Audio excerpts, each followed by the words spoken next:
अस्सलामु अलैकुम। आज हम आपके साथ जो कहानी शेयर करने जा रहे हैं वो पंजाब के एक दूर उफ्तादा गांव से ताल्लुक रखने वाले एक सामिया ने हमें भेजी है। उन्होंने अपना नाम जाहिर न करने की शर्त पर अपनी जवानी का यह नाकाबिल ए फरामोश और इंतहाई खौफनाक वाकया हम तक पहुंचाया है। ये कहानी सिर्फ एक माफौकूल फितरत वाकया नहीं, बल्कि गुर्बत, जद्दोजहद और इंसानी हिम्मत की एक ऐसी दास्तान है जिसके एक मोड़ पर हकीकत और वहम की सरहदें आपस में मिल जाती हैं। आइए, उनकी जबानी या रूह फरसा मेरा नाम जमान है और मैं पंजाब के उस खित्ते का बासी हूं जहां जमीन तो सोना उगलती है, मगर उस पर मेहनत करने वाले किसानों के हाथ अक्सर खाली ही रहते हैं। हमारा गांव शहर की चकाचौंध से बहुत दूर वक्त की गर्द में लिपटा हुआ एक सादा सा देहात था। यहाँ पक्की सड़कों और ऊंची इमारतों का नामो निशान तक न था, लेकिन यहाँ की मिट्टी में एक ऐसी अपनाइयत और मोहब्बत थी जो शायद बड़े शहरों के संगो खश्त में कभी नहीं मिल सकती। मेरे वालिद एक गरीब किसान जिनकी सारी जिंदगी इसी जमीन की खिदमत में गुजरी। वो सुबह की पहली किरण से लेकर सूरज डूबने तक खेतों में हल चलाते, बीज बोते और फसलों को अपने बच्चों की तरह पालते। लेकिन किस्मत की सितम जरीफी देखिए, उनकी तमाम तर मशक्कत के बावजूद गुर्बत ने हमारा दामन कभी नहीं छोड़ा। हम कुल 6 बहन भाई थे और एक कच्चे मकान में रहते थे जिसकी छत बारिश के मौसम में अक्सर टपकने लगती थी। रात को जब हम सब एक ही चारपाई पर या जमीन पर बिछी चटाइयों पर लेटते तो हमारी माँ मिट्टी के चूल्हे पर रोटियां पकाते हुए हमें पुराने वक्तों के किस्से कहानियां सुनाया करती थी। उनकी कहानियों में बादशाहों, परियों और जिन्हों का जिक्र होता और हम बहन भाई उन कहानियों में खोकर अपनी भूख और महरूमियों को कुछ देर के लिए भूल जाते। अब्बा अक्सर रात को गांव की बैठक में अपने पुराने दोस्तों के साथ हुक्का पीते हुए मुल्क की हालात और फसलों के भाव पर बात करते, मगर उनकी आवाज में हमेशा एक गहरी थकन और मायूसी छुपी होती। गुर्बत का बोझ इतना शदीद था कि मैंने बहुत छोटी उम्र में ही यह फैसला कर लिया था कि मुझे अपने खानदान के लिए कुछ करना होगा। मुझे अपने छोटे बहन भाइयों के मुरझाए हुए चेहरे और माँ बाप की आंखों में पलती हसरतें देखी नहीं जाती थीं। हमारे गांव में रोजगार के मौके न होने के बराबर थे। या तो खेती बाड़ी थी जो हमारे हिस्से की जमीन पर बमुश्किल गुजारे लायक अनाज ही पैदा करती थी, या फिर किसी बड़े जमींदार के यहाँ मजदूरी जिसका मुआवजा इतना कलील था कि उससे घर के हालात में कोई खास फर्क ना आ सकता था। मैंने कई महीने खेतों में काम किया, तपती धूप में पसीना बहाया, लेकिन दिन के इख्तिताम पर मिलने वाले चंद सिक्कों से 2 वक्त की रोटी भी पूरी तरह मयसर न थी। फिर एक दिन गांव के एक बुजुर्ग, जिन्हें हम सब बाबा रहमत कहा करते थे, ने मुझे अपने पास बुलाया। वो एक नेक और जहां दीदा शख्स थे। उन्होंने मेरे सर पर हाथ फेरते हुए मशवरा दिया, बेटा जमान, इस गांव की मिट्टी में अब तुम्हारी मेहनत का सिला नहीं रहा। तुम शहर जाकर किस्मत आजमाओ, वहां मंडी में काम कर लो, सब्जी बेचने का ठेला लगा लो। अगर ईमानदारी और लगन से मेहनत करोगे तो अल्लाह जरूर बरकत देगा। ये मशवरा मेरे दिल को लगा। उसमें एक उम्मीद की किरण थी। मैंने घर आकर अब्बा से इजाजत तलब की। वो पहले तो हिचकिचाए, उन्हें डर था कि मैं शहर की भीड़ में कहीं खो न जाऊं, लेकिन मेरी जिद और घर के हालात देखकर उन्होंने एन शिन भारी दिल से इजाजत दे दी। अगले ही दिन मैं बाबा रहमत के एक जानने वाले के साथ शहर जाने के लिए तैयार हो गया। मेरे असासे में एक पुरानी धोती, एक फटी हुई चादर और पांव में टूटी हुई चप्पल के सिवा कुछ न था। माँ ने रोते हुए मेरे माथे पर बोसा दिया और सफर की दुआ देकर रुखसत किया।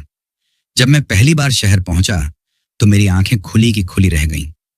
यहाँ हर तरफ शोर था, इंसानों का एक समंदर था जो अपनी अपनी धुन में बहा जा रहा था। ऊंची इमारतें आसमान से बातें कर रही थीं। सड़कों पर गाड़ियां इस तरह दौड़ रही थीं जैसे किसी मुकाबले में हों। मैंने जिंदगी में पहली बार इतने ज्यादा लोगों को एक साथ देखा था। वो सब अपनी दुनिया में मग्न थे, किसी को किसी की फिक्र नहीं थी। मेरे गांव में ऐसा नहीं था। वहां अगर कोई बीमार पड़ जाता तो पूरा मोहल्ला उसकी अयादत को उमड़ आता, मगर यहाँ लोग एक दूसरे के करीब खड़े होकर भी मीलों दूर थे। कई दिन की खाक छानने के बाद आखिरकार मुझे पुरानी सब्जी मंडी में एक आढ़ती के पास काम मिल गया।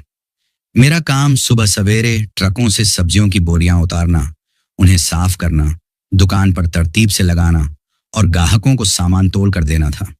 चौधरी हशमत, दुकान का मालिक, एक सख्त मिजाज मगर दिल का बुरा आदमी नहीं था। उसने मुझे काम पर रख लिया और रात को सोने के लिए दुकान के पिछले हिस्से में एक छोटी सी जगह भी दे दी।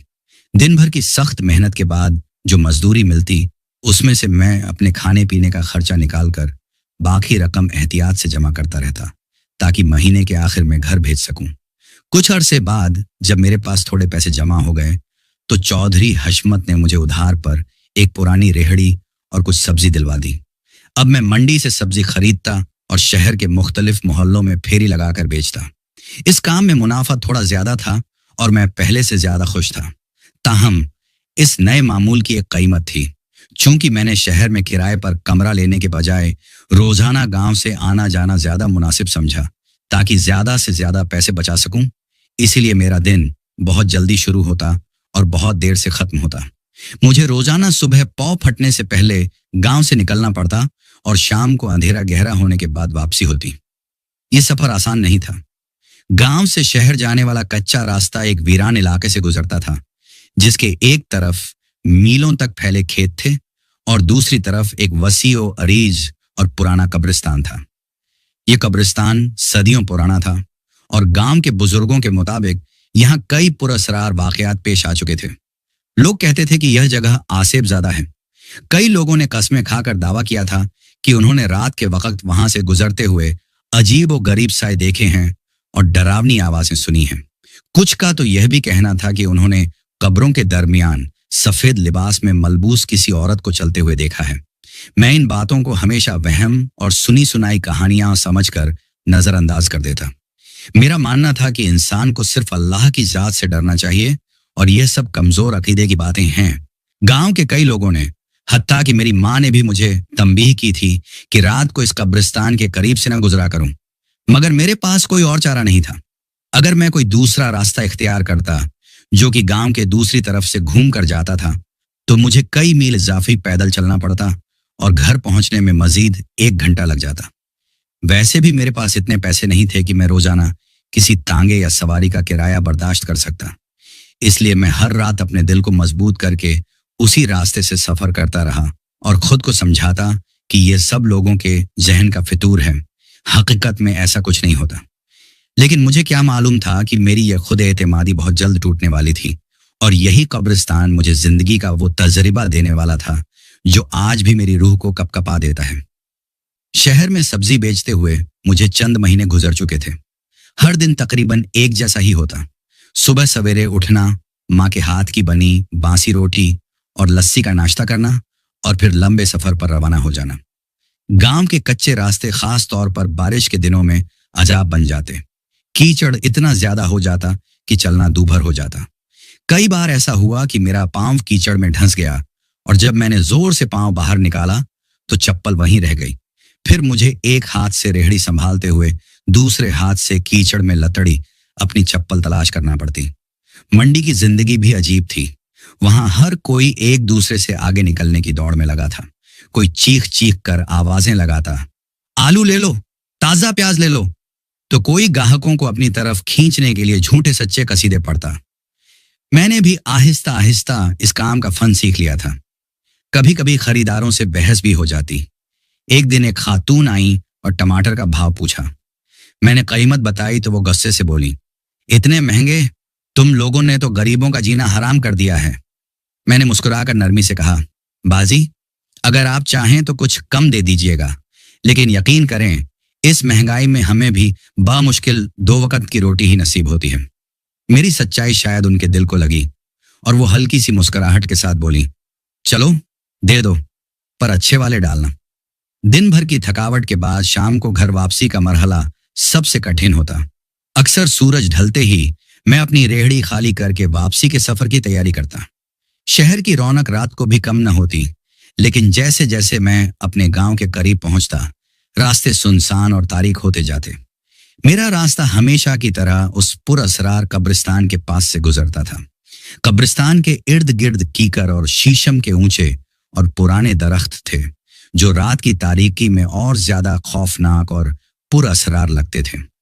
उनकी शाखें ऐसे फैली हुई थीं जैसे कोई देव अपने बाजू फैलाए खड़ा हो। मैं रोजाना हिम्मत जमा करके दिल में आयतुल कुर्सी का विर्द करते हुए वहां से गुजरता। दिल को तसल्ली देता कि सब ठीक है, ये महज मेरा वहम है। लेकिन पिछले कुछ दिनों से एक अजीब बात होने लगी थी। मुझे ऐसा महसूस होने लगा था कि जैसे ही मैं कब्रिस्तान के करीब पहुंचता हूं, कोई मेरा पीछा कर रहा है। पहले पहल मैंने इसे थकावट और काम के बोझ का नतीजा समझा, लेकिन फिर यह एहसास शदीद होने लगा। कई बार ऐसा हुआ कि जब मैं कब्रिस्तान के पास से गुजरता तो अचानक हवा तेज हो जाती या दरख्तों के पत्तों में एक अजीब सी सरसराहट पैदा होती जो गैर फितरी महसूस होती। मैंने कई बार हिम्मत करके पीछे मुड़कर देखा, लेकिन हमेशा लंबा, सुनसान और तारीख रास्ता ही नजर आया। एक रात जब मैं मामूल से कुछ ज्यादा देर से घर लौट रहा था तो मेरे साथ एक और अजीब वाकया पेश आया। मैं अपनी मामूल की रफ्तार से रेहड़ी धकेलता हुआ आ रहा था कि अचानक मुझे लगा जैसे मेरे कदमों के नीचे जमीन हल्की सी लरज रही है। पहले मैंने सोचा कि शायद मैं थकावट की वजह से ऐसा महसूस कर रहा हूं, लेकिन जैसे ही मैंने एक कदम और बढ़ाया, मुझे साफ महसूस हुआ कि जमीन के नीचे से कोई बहुत मध्यम सी आवाज आ रही है, जैसे कोई जमीन के अंदर ही अंदर धीरे धीरे खिसक रहा हो। मैं चंद लम्हों के लिए साकित खड़ा हो गया और कान लगाकर सुनने की कोशिश की, मगर फिर खामोशी छा गई। मेरे जिस्म में एक सर्द लहर दौड़ गई, लेकिन मैंने खुद को संभाला और ला हौल वला कव्वत पढ़ता हुआ तेजी से आगे बढ़ने लगा। जैसे ही मैं कब्रिस्तान के ऐन करीब पहुंचा, अचानक यख बस्ता हवा का एक तेज झोंका मेरे चेहरे से टकराया और मेरे सर पर बंधी पगड़ी चादर उड़कर दूर झाड़ियों में जा गिरी। मैं जल्दी से पगड़ी उठाने के लिए झुका, लेकिन जैसे ही मैंने उसे हाथ में लिया, मुझे अपने अकब में किसी की मौजूदगी का शदीद एहसास हुआ। ऐसा लगा जैसे कोई मेरे बिल्कुल पीछे मेरी गर्दन के करीब खड़ा सांस ले रहा है। मेरे हाथ लम्हा भर के लिए कांप गए और दिल की धड़कन बेतरतीब हो गई। मैंने पूरी हिम्मत मुस्तमा की और फौरन सीधा खड़े होकर पीछे देखा। वहां कुछ भी नहीं था। दूर दूर तक वीरानी और खामोशी का राज था, लेकिन मेरे अंदर एक अनजाना खौफ बैठ चुका था। शायद यह सब मेरा वहम था, या शायद नहीं। रात बहुत गहरी हो चुकी थी। मैंने तेजी से कदम बढ़ाने की कोशिश की, लेकिन ऐसा लग रहा था जैसे मेरे पांव मन मन भर के हो गए हों। कब्रिस्तान का तवील हिस्सा अभी बाकी था और मेरा दिल अजीब सी बेचैनी और वहशत में घिरा हुआ था। वो सरसराहटें, वो हवा के झोंके, वो जमीन के नीचे से आती मध्यम आवाजें, मैं उन्हें नजरअंदाज करना चाहता था, लेकिन वो भूत बनकर मेरे जहन पर सवार हो गए थे। सड़क के दोनों तरफ खड़े पुराने दरख्तों की सूखी टहनियां हवा में ऐसे झूल रही थीं जैसे किसी लंबे ढांचा नुमा अफरीद की उंगलियां हों। जूं जूं मैं कब्रिस्तान के वस्ती हिस्से के करीब पहुंच रहा था, खामोशी मजीद गहरी और पुरअसरार होती जा रही थी। और फिर वो लम्हा आ पहुंचा। मैं अभी कब्रिस्तान के बिल्कुल दरमियान में था कि अचानक मुझे अपने पीछे कदमों की चाप सुनाई दी। ये चाप बहुत वाज़ेह थी, जैसे कोई नंगे पांव कच्ची जमीन पर चल रहा हो। मैं ठिठक कर रुक गया। कदमों की आवाज भी फौरन रुक गई। मेरी रीढ़ की हड्डी में सनसनाहट की एक सर्द लहर दौड़ गई। मैंने आहिस्ता आहिस्ता डरते डरते पीछे मुड़कर देखा, मगर वहां कोई नहीं था। सिर्फ वीरान रास्ता और झाड़ियों की स्याह परछायां थीं। दिल को तसल्ली दी कि शायद किसी आवारा कुत्ते या किसी जानवर की आवाज होगी।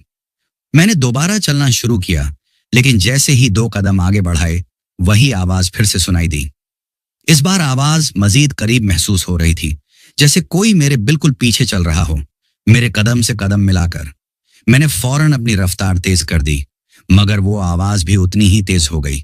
अब मेरे माथे और पुष्ट पर पसीने के कतरे बहने लगे थे। मैंने एक बार फिर हिम्मत करके पीछे मुड़कर देखा, मगर वहां अब भी कुछ नजर नहीं आया।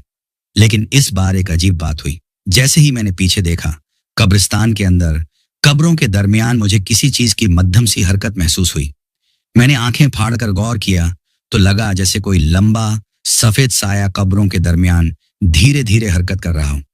पहले मुझे लगा शायद चांदनी रात में बादलों की वजह से बनने वाला कोई साया हो, लेकिन फिर वो साया मजीद वाज़ेह होता गया। एक लंबी धुंधली सी शबीह, जैसे कोई सफेद चादर में लिपटा हुआ कोई वजूद कब्रों के दरमियान आहिस्ता आहिस्ता तैर रहा हो। मेरी सांसें रुकने लगीं और दिल पसलियों से टकराने लगा। मैंने नजरें हटाने की कोशिश की, लेकिन मेरी आंखें जैसे उस मंजर पर जमकर रह गई थीं। ऐसा लगा जैसे वो साया अब मेरी तरफ देख रहा है। और फिर वो अचानक रुक गया। मैंने भी हरकत करना छोड़ दी। मेरे जिस्म का खून जैसे रगों में जम गया था। अगले ही लम्हे वो साया आहिस्ता आहिस्ता, बहुत आहिस्तगी से मेरी तरफ बढ़ने लगा। उसकी हरकत में एक अजीब सी रवानी थी, जैसे वो जमीन पर चल नहीं रहा बल्कि तैर रहा हो। यह मंजर मेरे होश और हवास पर बिजली बनकर गिरा। मैंने अपने पैरों पर जोर दिया और जितनी तेजी से हो सकता था भागने लगा। रेहड़ी को वहीं छोड़ दिया और अपनी जान बचाने के लिए दौड़ लगा दी। दिल दिमाग सब कुछ सुन्न हो चुका था। बस एक ही धुन थी कि यहां से जितना जल्द मुमकिन हो निकल जाऊं। ठंडी हवा मेरे कानों में साए साए कर रही थी। कदमों की चाप अब भी मेरे पीछे आ रही थी, लेकिन अब मुझ में मुड़कर देखने की जरा भी हिम्मत नहीं थी। मेरे गांव का मोड़ करीब था। मैंने अपनी पूरी ताकत सर्फ कर दी और अंधाधुंध भागता रहा। जैसे ही कब्रिस्तान की हुदूद पीछे रह गई, वो कदमों की आवाज भी अचानक बंद हो गई। मैं भागते भागते घर के दरवाजे तक पहुंचा, हाँपता कांपता हुआ अंदर दाखिल हुआ और पूरी खौवत से दरवाजा अंदर से बंद कर दिया। माँ और बहनें मेरी हालत देखकर घबरा गईं। मेरे कपड़े मिट्टी से अटे हुए थे, सांस फूली हुई थी और पूरा जिस्म बुरी तरह कांप रहा था। मैं कुछ कह न सका, बस जमीन पर बैठकर हाँफने लगा। वो क्या था? क्या मैं किसी आसेब के नरगे में आ गया था, या ये सब मेरी थकावट और खौफ का पैदा करदा वहम था? मैं नहीं जानता था, लेकिन जो कुछ भी था, एक बात तय थी। ये रात मेरी जिंदगी की सबसे खौफनाक रात बन चुकी थी और उस कब्रिस्तान का राज अभी खुलना बाकी था। उस रात के खौफनाक तजुर्बे ने मुझे अंदर तक हिलाकर रख दिया था। मैं जब घर के अंदर गिरा तो कई मिनट तक बोलने के काबिल न रहा। मेरा पूरा जिस्म पसीने में शराबोर था और दिल इस कदर तेजी से धड़क रहा था कि मुझे लगा जैसे सीने से बाहर निकल आएगा। माँ ने जल्दी से पानी का गिलास मेरी तरफ बढ़ाया और मेरे सर पर हाथ फेरते हुए बार बार पूछने लगी, जमान, क्या हुआ बेटा? खैरियत तो है? तुम इस तरह भागते हुए क्यों आए? मैंने बामुश्किल 2 घूंट पानी पिया, लेकिन मेरा गला खुश्क था और जबान तालू से चिपक गई थी। मैं उन्हें क्या बताता, कैसे समझाता कि मैंने कब्रिस्तान में क्या देखा है? अगर मैं सच बताता तो वो मजीद परेशान हो जाती और शायद मुझे दोबारा शहर काम पर जाने से ही रोक देती। और अगर मैं काम पर ना जाता तो घर का चूल्हा कैसे जलता? बहन भाइयों की जरूरतें कैसे पूरी होती? मैंने सिर्फ इतना कहा, कुछ नहीं अम्मा, बस रास्ते में एक आवारा कुत्ता पीछे पड़ गया था, इसीलिए डर गया। माँ ने मेरे जवाब पर इत्मीनान का सांस लिया, लेकिन उनकी आंखों में तशवीश बाकी थी। उस रात मैं सो नहीं सका। जब भी आंखें बंद करता, कब्रों के दरमियान हरकत करता, वो सफेद साया और मेरे पीछे आती कदमों की चाप मेरे जहन में गूंजने लगती। मैं बार बार करवटें बदलता रहा और सुबह होने का इंतजार करता रहा। अगले दिन मेरे पूरे जिस्म में दर्द था और हल्का बुखार भी महसूस हो रहा था। माँ ने मुझे काम पर जाने से मना कर दिया और मैंने भी बहाना बनाकर छुट्टी कर ली। वो रेहड़ी जो मैंने खौफ के आलम में कब्रिस्तान के पास छोड़ दी थी, वहीं खड़ी थी। अब सबसे बड़ा मसला उसे वापस लाने का था। दिन की रोशनी में भी उस रास्ते पर जाते हुए मेरा दिल कांप रहा था। मैंने गांव के एक दोस्त असलम को साथ लिया और हम दोनों रेहड़ी लेने गए। रेहड़ी वहीं खड़ी थी। मेरी सब्जियां और दीगर सामान महफूज था। दिन के उजाले में कब्रिस्तान बिल्कुल पुरसुकून और खामोश लग रहा था। मैंने खुद को कायल करने की कोशिश की कि गुज़िश्ता रात जो कुछ भी हुआ वो महज मेरा वहम था, जो थकावट और अंधेरे की वजह से पैदा हुआ था। मैंने असलम को भी कुछ नहीं बताया, मबादा वो गांव में बात फैला दे और मेरा मजाक बने। 2 दिन घर पर आराम करने के बाद मुझे दोबारा काम पर लौटना पड़ा। गुर्बत इंसान को कोई और रास्ता इख्तियार करने की मोहलत ही कहाँ देती है। मैंने दिल पर पत्थर रखकर दोबारा उसी रास्ते से शहर जाना शुरू कर दिया। मैंने एक नया मामूल बना लिया। अब मैं शाम को जल्दी काम खत्म करके कोशिश करता कि सूरज गरूब होने से पहले पहले कब्रिस्तान वाला रास्ता पार कर लूं। कई दिन तक सब कुछ ठीक रहा। मैं दिन की रोशनी में वहां से गुजर जाता और कोई गैर मामूली बात पेश न आती। मेरे दिल से भी धीरे धीरे खौफ कम होने लगा था और मैं उसे एक बुरा ख्वाब समझकर भूलने की कोशिश कर रहा था, लेकिन यह सुकून आरजी साबित हुआ। एक शाम मंडी में ग्राहकों का रश ज्यादा होने की वजह से मुझे वापसी में देर हो गई। जब मैंने वापसी का सफर शुरू किया तो मगरिब की अजानें हो रही थी और आसमान पर सुर्खी फैल रही थी। मेरा दिल धड़कने लगा। मैंने कदम तेज कर दिए, लेकिन जब मैं कब्रिस्तान के करीब पहुंचा तो अंधेरा गहरा हो चुका था। चांदनी रात थी और हर चीज धुंधली रोशनी में नहाई हुई थी। मैं दिल ही दिल में दुआएं पढ़ता हुआ आगे बढ़ रहा था। जैसे ही मैं कब्रिस्तान के ऐन वस्त में पहुंचा, वही मानूस नाकाबिले बयान बोझ मेरे हवास पर तारी होने लगा। हवा बिल्कुल साकिन थी, लेकिन दरख्तों के पत्ते ऐसे सरसरा रहे थे जैसे कोई उनमें से गुजर रहा हो। इस बार कदमों की चाप नहीं थी, बल्कि एक और अजीब चीज हुई। मुझे अपने कानों में एक बहुत ही मध्यम सी सरगोशी सुनाई दी। ऐसा लगा जैसे कोई औरत धीमे दर्द भरे लहजे में कुछ गा रही हो या शायद रो रही हो। वो आवाज हवा के दोष पर सफर करती हुई मुंह तक पहुंच रही थी। मैंने रुक कर कान लगाए। आवाज कब्रिस्तान के अंदर से आ रही थी। वो इतनी दर्दनाक और गमगीन थी कि मेरे रोंगटे खड़े हो गए। मैंने तेजी से चलना शुरू कर दिया, लेकिन वो आवाज मेरा पीछा करती रही। अब वो पहले से ज्यादा वाज़ेह हो गई थी। मुझे ऐसा लगा जैसे कोई औरत अपना नाम पुकार रही हो, आसिया, आसिया। मेरा खून रगों में मुंजमद हो गया। मैंने पीछे मुड़कर देखने की जरूरत नहीं की, बस अपनी रफ्तार बढ़ा दी और जल्द अज जल्द उस जगह से निकल जाना चाहा। जैसे ही मैं कब्रिस्तान की हुदूद से बाहर निकला, वो आवाज भी बंद हो गई। मैं घर पहुंचा तो मेरा चेहरा जर्द पड़ चुका था। मैंने उस रात भी किसी से कुछ नहीं कहा, लेकिन अब यह बात मेरे लिए यकीनी हो गई थी कि कब्रिस्तान में कुछ न कुछ गड़बड़ जरूर है। वो मेरा वहम नहीं था।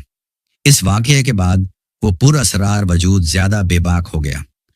अब तकरीबन हर दूसरी रात जब भी मुझे वापसी में देर होती, मेरे साथ कोई ना कोई अजीब वाकया पेश आता। कभी मुझे वही सफेद साया कब्रों से कुछ फासले पर खड़ा नजर आता, जो बस साकित खड़ा मुझे तकता रहता। कभी वही दर्द भरी सरगोशियां सुनाई देती, और कभी अचानक मेरी रेहड़ी का पहिया किसी गैर मरई चीज से टकरा कर रुक जाता। एक रात तो हद ही हो गई। मैं रास्ते से गुजर रहा था कि अचानक कब्रिस्तान का पुराना झंग आलूदा गेट, जो हमेशा बंद रहता था, एक तेज चरचराहट की आवाज के साथ खुद ब खुद खुल गया। मैंने देखा गेट के अंदर घुप अंधेरा था। मुझे ऐसा लगा जैसे वो अंधेरा मुझे अपनी तरफ बुला रहा हो। मैंने आंखें बंद की, अल्लाहू अकबर का नारा लगाया और वहां से भाग निकला। इन वाकयात ने मेरी जहनी और जिस्मानी सेहत पर बुरा असर डालना शुरू कर दिया था। मैं हर वक्त खौफजदा और सहमा सहमा रहने लगा। रातों को डरावने ख्वाब आते और मैं चीख मारकर उठ बैठता। मेरा काम पर भी दिल नहीं लगता था। चौधरी हशमत ने भी कई बार टोका, जमान क्या बात है, आजकल कहाँ घूम रहते हो? तबीयत तो ठीक है तुम्हारी? मैं हर बार कोई ना कोई बहाना बना देता। मैंने दूसरा रास्ता इख्तियार करने के बारे में संजीदगी से सोचा, लेकिन उसके लिए मुझे शहर में ही कोई ठिकाना ढूंढना था जिसकी मुंह में सकत नहीं थी। एक दिन मैंने हिम्मत करके बाबा रहमत को सब कुछ बता देने का फैसला किया। वो गांव के सबसे बुजुर्ग और समझदार शख्स थे। शायद वो मेरी मदद कर सकते थे। मैं शाम को उनकी बैठक में गया और उन्हें शुरू से आखिर तक तमाम वाकयात सुना दिए। उन्होंने मेरी पूरी बात बहुत संजीदगी और गौर से सुनी। उनके चेहरे पर कोई हैरानी नहीं थी, बल्कि एक गहरा अफसोस था। जब मैं अपनी बात खत्म कर चुका तो उन्होंने एक लंबी सांस ली और कहा, बेटा, मुझे डर था कि एक न एक दिन तुम्हारे साथ ऐसा जरूर होगा। तुम पहले शख्स नहीं हो जिसने उस कब्रिस्तान में कुछ महसूस किया है। फिर उन्होंने जो बताया उसने मेरे पैरों तले जमीन निकाल दी। बहुत साल पुरानी बात है। बाबा रहमत ने अपनी मध्यम आवाज में कहना शुरू किया, उस कब्रिस्तान में एक लड़की दफन है जिसका नाम आसिया था। वो हमारे गांव की नहीं थी, किसी दूसरे इलाके से ब्याह कर यहाँ आई थी। बहुत खूबसूरत और नेक सीरत थी, लेकिन उसकी सास बहुत जालिम थी। वो उसे हर बात पर ताने देती और मारती पीटती थी। उसका शौहर भी अपनी माँ के आगे बेबस था। शादी के 1 साल बाद ही किसी बीमारी में या शायद ससुराल वालों के जुल्म की वजह से वो बेचारी मर गई। उसके ससुराल वालों ने उसके मैके वालों को खबर तक न की और रातों रात उसे उसी कब्रिस्तान के कोने में दफना दिया। कहते हैं उसकी रूह को आज तक सुकून नहीं मिला। वो तन्हा थी और आज भी अपनी तन्हाई का साथी ढूंढती है। रात को अकेले सफर करने वाले मुसाफिरों को अक्सर उसकी मौजूदगी का एहसास होता है। वो किसी को नुकसान नहीं पहुंचाती, बस अपनी मौजूदगी का एहसास दिलाती है, शायद यह बताने के लिए कि वो वहां मौजूद है, अकेली और गमजदा। बाबा रहमत की बातें सुनकर मैं साकित रह गया। तो वो सरगोशियों में सुनाई देने वाला नाम आसिया उसी बदकिस्मत लड़की का था। मेरा खौफ अब एक अजीब से रहम और अफसोस में बदलने लगा था। बाबा रहमत ने मुझे एक तावीज दिया और कहा, इसे अपने गले में पहन लो और जब भी वहां से गुजरो तो डरने के बजाय उस लड़की की रूह के लिए दुआएं मगफिरत करना। अल्लाह ने चाहा तो वो तुम्हें तंग नहीं करेगी। मैंने उनका शुक्रिया अदा किया और तावीज पहनकर घर आ गया। उस रात मेरे दिल में खौफ के साथ साथ आसिया के लिए एक हमदर्दी का जज्बा भी था। मैंने सोचा, शायद बाबा रहमत ठीक कह रहे हैं। वो एक भटकी हुई रूह है जिसे सुकून की जरूरत है। अगले कुछ दिन सुकून से गुजरे। तावीज और दुआ की वजह से शायद मुझे कोई गैर मामूली चीज महसूस नहीं हुई। मेरा एतमाद बहाल होने लगा, लेकिन शायद यह तूफान से पहले की खामोशी थी। एक जुमेरात की रात मैं मामूल से कुछ देर से वापस आ रहा था। आसमान पर काले बादल छाए हुए थे और तेज हवा चल रही थी, जिससे माहौल मजीद वहशतनाक हो रहा था। मैं कब्रिस्तान के करीब पहुंचा तो बारिश की बूंदें गिरने लगीं। मैंने रफ्तार तेज की ताकि बारिश तेज होने से पहले यह रास्ता पार कर लूं। मैं अभी कब्रिस्तान के दरमियान ही था कि अचानक हवा बिल्कुल बंद हो गई और एक मौत जैसी खामोशी छा गई। दरख्तों की सरसराहट, झींगुरों की आवाजें, सब कुछ एकदम खत्म हो गया। ये खामोशी किसी भी शोर से ज्यादा खौफनाक थी। मेरा दिल डूबने लगा। मैंने दुआ पढ़नी शुरू की, लेकिन मेरी जबान लड़खड़ा रही थी। और फिर मैंने उसे देखा। कब्रिस्तान की दीवार के पास रास्ते से चंद कदम के फासले पर वो सफेद साया खड़ा था। इस बार वो धुंधला नहीं था, बल्कि बिल्कुल वाजह था। एक लंबी सफेद चादर में लिपटी एक औरत की शबीह, जिसके लंबे स्याह बाल हवा में लहरा रहे थे। हालांकि हवा बिल्कुल साकिन थी। उसका चेहरा वाजह नहीं था, वहां सिर्फ एक अंधेरा खला था। लेकिन मुझे शिद्दत से यह एहसास हुआ कि वो मुझे ही देख रही है। मैं जहां था वहीं जम गया। मेरे कदम जमीन में गड़ गए थे। मैं हिलने की कोशिश कर रहा था, लेकिन मेरे जिस्म ने मेरा साथ छोड़ दिया था। मेरे गले में पहना ताबीज गर्म होने लगा, जैसे किसी ने उसे आग पर रख दिया हो। और फिर उसने अपना एक हाथ मेरी तरफ बढ़ाया, एक लंबा पतला सफेद हाथ, और मेरे कानों में वही दर्द भरी यकबस्ता सरगोशी गूंजी, मत जाओ, यहीं रुक जाओ, मेरे पास। ये आवाज सिर्फ मेरे कानों में नहीं, बल्कि मेरे पूरे वजूद में उतर गई थी। मेरा दिमाग सुन्न हो गया और आंखों के आगे अंधेरा छाने लगा। मुझे लगा जैसे मैं अभी गिर पड़ूंगा। मैंने आखिरी हिम्मत जमा करके चीखना चाहा, लेकिन मेरे हल्क से सिर्फ एक घुटी घुटी सी आवाज निकली। इससे पहले कि मैं बेहोश होता, आसमान पर एक जोरदार गरज चमकी और तेज बारिश शुरू हो गई। बिजली की चमक में मैंने देखा कि वो साया गायब हो चुका था।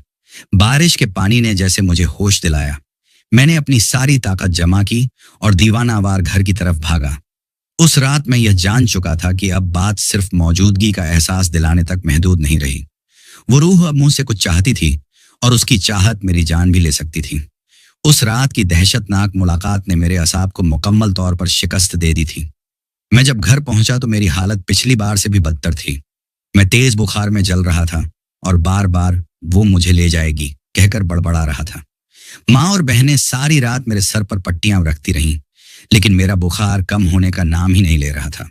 मैंने 2 दिन और 2 रातें तकरीबन बेहोशी के आलम में गुजारी। जब भी होश आता, वो सफेद हाथ और वो यकबस्ता सरगोशी मेरे जहन पर हथौड़े की तरह बरसती और मैं दोबारा आंखें बंद कर लेता।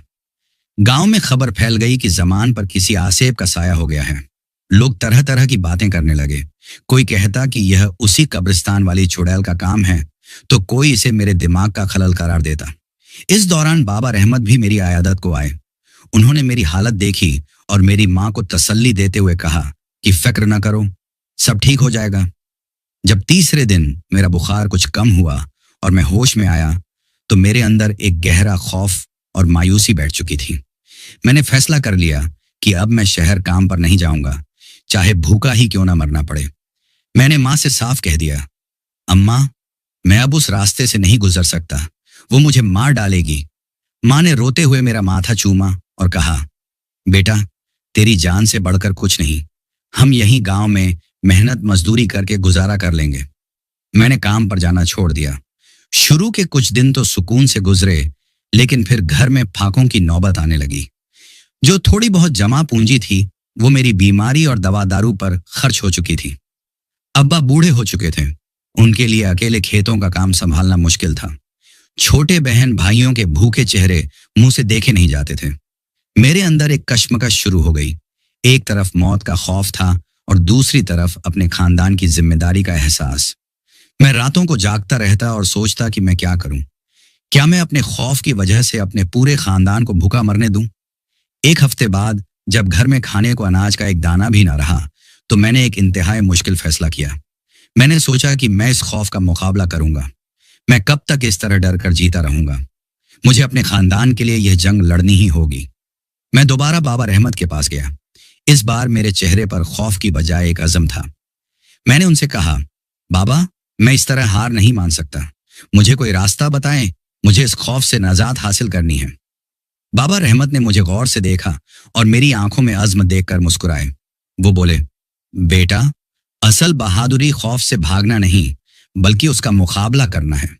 उस रूह को तुमसे कोई दुश्मनी नहीं, वो सिर्फ तन्हा है। उसे गुस्सा इस बात का है कि दुनिया ने उसके साथ इंसाफ नहीं किया।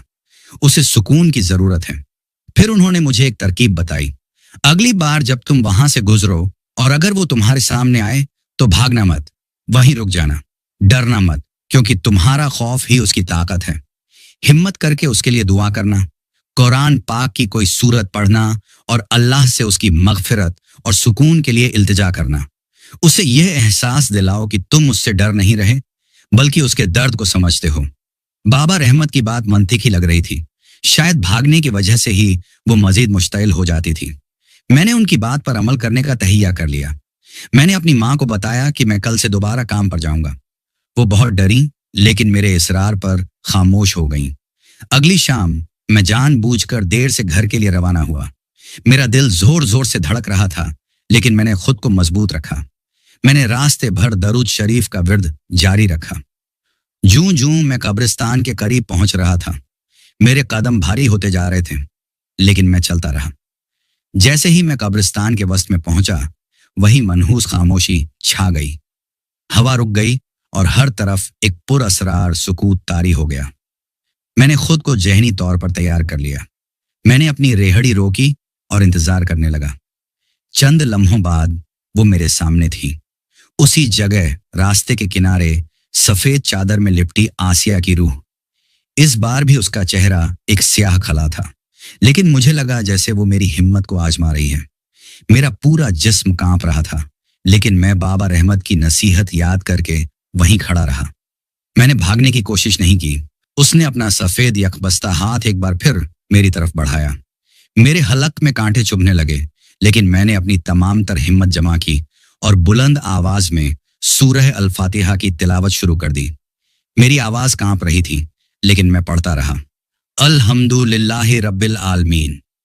जैसे ही मेरी आवाज फिजा में बुलंद हुई, वो साया ठिठक गया। उसका बढ़ा हुआ हाथ वहीं रुक गया। मैंने आंखें बंद की और अपनी तिलावत जारी रखी। जब मैंने सूरत मुकम्मल की तो मैंने आंखें खोलकर उसकी तरफ देखा और लरजती हुई आवाज में कहा, आसिया, मैं तुमसे डरता नहीं हूं। मुझे तुम्हारे दर्द का एहसास है। मैं तुम्हारे लिए दुआ करता हूं कि अल्लाह तुम्हें सुकून और मगफिरत अता फरमाए।